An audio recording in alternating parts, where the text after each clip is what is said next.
அனைவருக்கும் வணக்கம். அதாவது சுயநலம் பற்றி பார்க்கலாம். சுயநலம் என்றால் என்ன?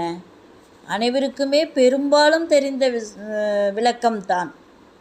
இருந்தாலும் நாம் அடிக்கடி ஞாபகப்படுத்தி கொண்டு வாழ்வை ஓட்ட வேண்டும். சுயநலம் என்றால் என்ன? மற்றவர்களின் தேவைகளையும்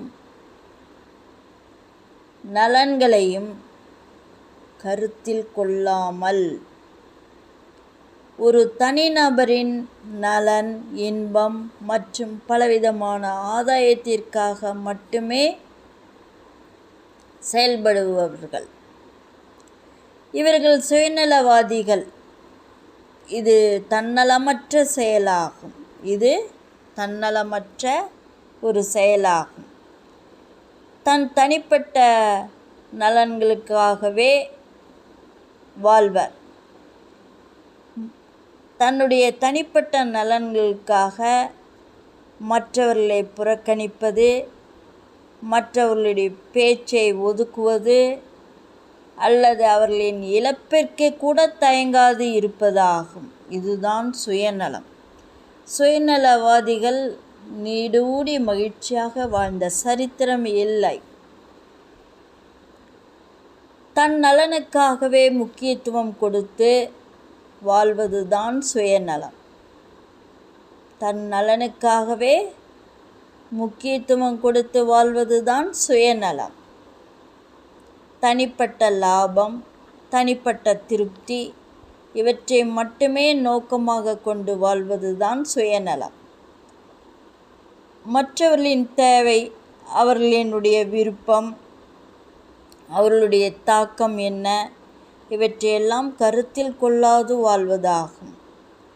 மற்றவர்களுடைய தேவை, அவர்களுடைய விருப்பம், அவர்களுடைய தாக்கம் இவற்றையெல்லாம் கருத்தில் கொள்ளாது வாழ்வதாகும். சுயநலம் உறவுகளை சீர்குலைக்கும். சுயநலம் உறவுகளை சீர்குலைக்கும். சமூகத்தோடு உள்ள பிணைப்பை பலவீனமாக்கும். சமூகத்தோடு உள்ள பிணைப்பை சுயநலமானது பலவீனமாக்கிவிடும்.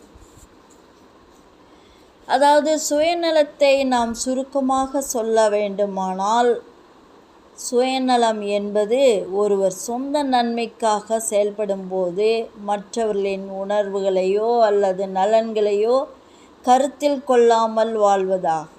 சுருக்கமாக சொன்னால், சுயநலம் என்பது ஒருவர் சொந்த நன்மைக்காக, தன்னுடைய சொந்த நன்மைக்காக செயல்படும் போது மற்றவர்களின் உணர்வுகளுக்கோ அல்லது நலன்களுக்கோ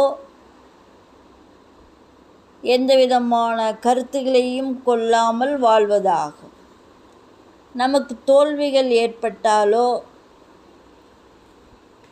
நமக்கு துரோகங்கள் ஏற்பட்டாலோ நாம் நினைப்போம், நாமும் சுயநலமாக இருந்திருக்கலாமே என்று. அதாவது முக்கியமான ஒரு சமாச்சாரத்தை மனதில் அனைவரும் பதிய வைத்து கொள்ளுங்கள். நமக்கு தோல்விகள் ஏற்பட்டாலோ, நமக்கு துரோகங்கள் ஏற்பட்டாலோ நாம் அனைவரும் நினைப்போம், அது சகஜம்தான், நாமும் சுயநலமாக இருந்திருக்கலாமே என்று. அது தவறு. அந்த சுயநலம் நமக்கு வேண்டாம். அது தவறு. அந்த சுயநலம் நமக்கு வேண்டாம்.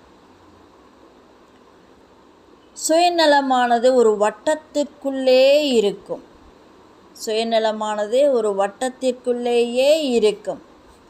சுயநலமாக வாழ்வது எளிது. சுயநலம் மகிழ்ச்சியானது ஆரம்பத்தில் இருக்கும். சுயநல மகிழ்ச்சி நீடிப்பது சிரமம். சுயநலம் ஒரு வட்டம். சுயநலம் ஒரு வட்டம். தன்னலம் கருதாது பிறர் நலம் கருதினால் தானும் மகிழ்ந்து மற்றவர்களையும் மகிழ்வித்து நீடூடி வாழலாம். தன்னலம் கருதாது இல்லாவிட்டாலும் பரவாயில்லை. தன்னலம் கருதாது இல்லாவிட்டாலும் பரவாயில்லை. தன்னலத்திற்காகவே வாழாமல் பிறரது நலத்திற்காக வாழ வேண்டும்.